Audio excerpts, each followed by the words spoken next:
आजको चाहिँ मेरो दिन कार्य शुभ यसरी गरिएको छ।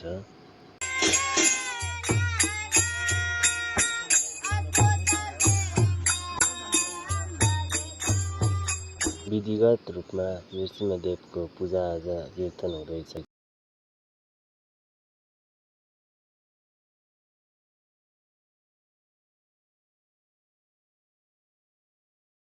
आज उहाँ नृसिंहदेव हिरण्यकशिपुलाई वध गर्न प्रकट हुनुभयो। आज चाहिँ सनातन धर्मको एकदम हिन्दू धर्महरूको विशेष चाड रहेको छ नृसिंह चतुर्दशी, जुन चाहिँ नृसिंहदेव प्रकट हुनुभएको हो। डेकोरेसन यहाँ चल्दैछ है हाम्रो उहाँको। अरे उहाँको नाम के हो भनिदिउँ त? एउटा चाहिँ नेपालमा पर्छ। हरे कृष्ण। हेलो प्रभु, हजुरको नाम के हो? आज हाम्रो टक्लु भैया, आपका नाम क्या है? वो बोल्दैन अरे उसको। Brother, what is your name?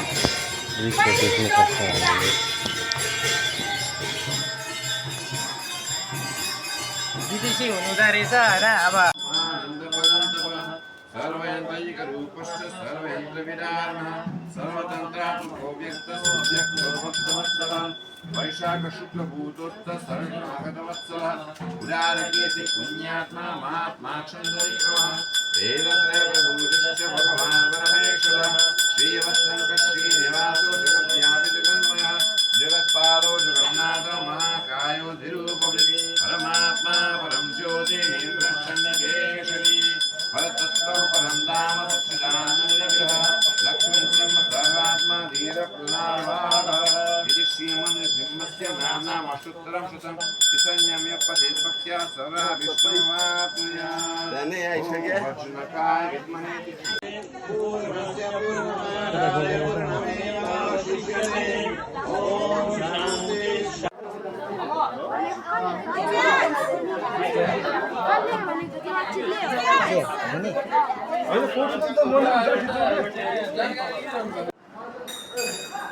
आहा, कति सुन्दर नृसिंहदेव, सबैले दर्शन गरौँ। उहाँ चाहिँ शान्त नृसिंहदेव सबै हिरण्यकशिपुलाई वध गरिसकेपछि शान्त भएर बस्नुभएको।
सबै भक्तजनहरू आज देशभरि व्रत बसेर 56 भोग साथ ग्रहण गर्दै हुनुहुन्छ। प्रसाद दिँदै हुन्छ। कति सुन्दर